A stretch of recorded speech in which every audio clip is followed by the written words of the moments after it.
Well, welcome back everyone. Now, unfortunately, at this juncture I hope to have initial track laying completed, but I picked up a cold over the weekend which curtailed my activities down into the garage. So we're very close to completing that, so instead I'm up here doing indoor work. But we'll get back to getting the first trains to run real soon. Instead I'm going to talk about another one of my pet bugaboos when it comes to model railways, and that is weight. Or more specifically, the lack of it. When I first got into model trains, and my first electric set was a 2-rail Hornby 00 set, and they were steel metal chassis, die-cast metal locomotive bodies. Some of the cars were getting to be plastic, and well, some were still tin, like the tank cars were still made of metal. They had a lot of weight to them. They tracked fairly well, even on our rather less than perfect benchwork. Nowadays everything is plastic. This is the atypical Hornby open wagon English rolling stock 00 scale. The wheels are plastic, the chassis is plastic, the wagon section itself is plastic. I'm starting to think that some of the hooks are even plastic. Certainly the hook rail is. I think the actual tang might be metal, but that's about the only metal in there. And this makes them very light, especially English rolling stock, which is quite small. And I find that light wagons don't track very well. They don't, they wobble on the slightest imperfection of the track, which is fine if you can lay dead perfect track all the time. I personally can't. So there might be a few less than perfect sections, but a light wagon will hit those and just bobble. And for me, that immediately ruins the illusion of things in miniature. They don't look like model rail wagons anymore. They look like toys. So I've always weighted my rolling stock. A lot of people don't do it. They don't like the idea of it. I always have a wagon like this is a little hard to put a weight into. I mean, the box wagons obviously is very easy to add a weight to it. You simply the dipole one is a screw. You undo that, take the box part off. You can glue weight inside that, reassemble it. The sit down there, Fred. The Hornby one, it's little tangs there. You can pop that off, add your weight to it, and they're fairly straightforward. Even the little carriages, you do the same, although on that I actually went for under the frame.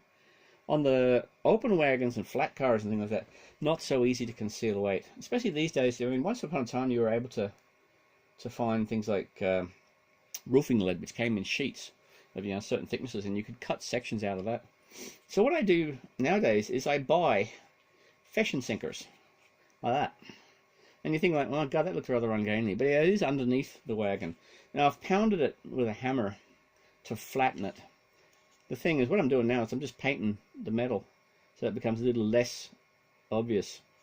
But I find that the average viewing angle, which is always never at eye level, usually it's slightly above, it's not that conspicuous when it's running, and you're seeing it from an angle like that. I will sacrifice a little appearance for better running. I find heavier cars simply track better, especially if you're shunting backwards, pushing a line of cars through point work. Just in general. And the fact is, a modern electric locomotive has no trouble pulling heavier cars. They've got more horsepower, or got more power just that they need to pull cars that weigh almost twice as much. What I've done here is I've worked on somebody else's concept of about 25 grams per axle. So what I do is I've got a little flat set of kitchen. I should have brought them in. Flat kitchen scales. They're digital. I weigh the car. These came in usually around the box cars around 20 to 22, 23 grams. But they have 2 axles, so ideally you want that to be around 50 grams. So I'm adding 25 gram fission sinkers to each of these.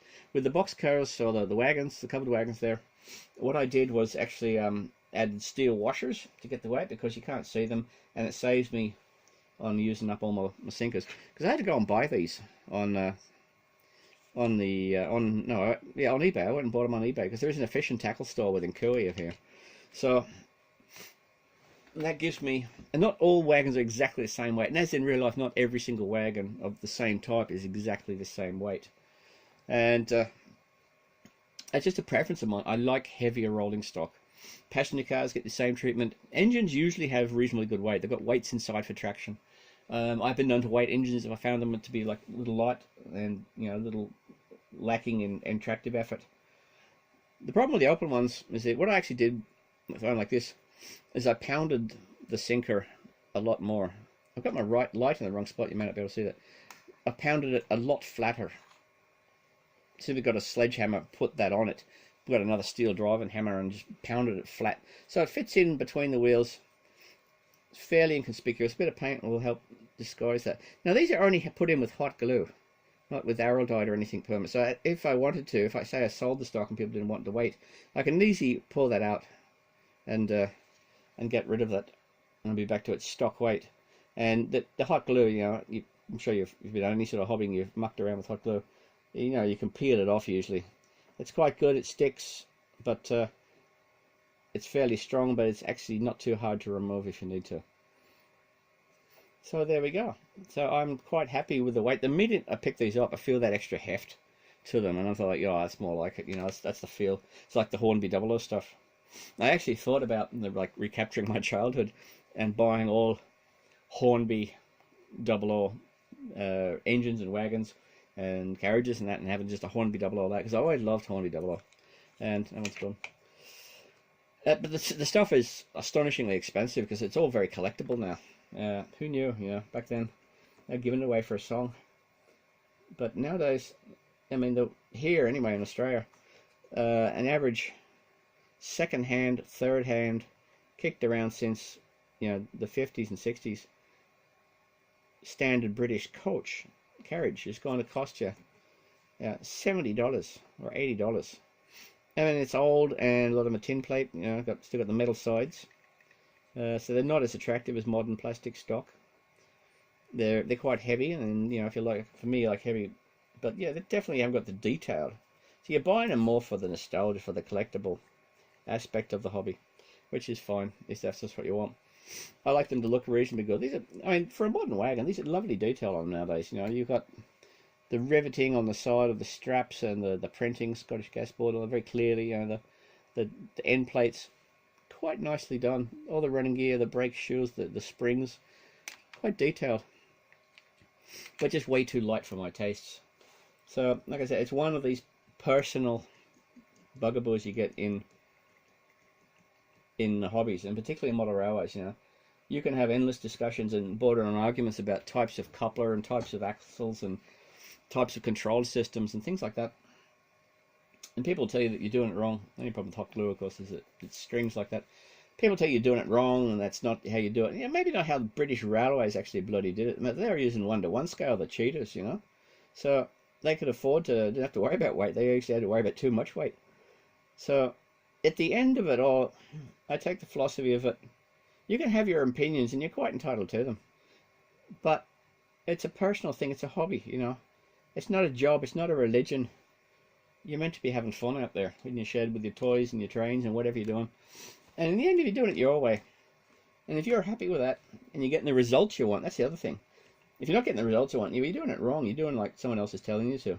But if you're getting the results you want and you're having fun, then who's to say, really, you're doing it wrong? I tend to be...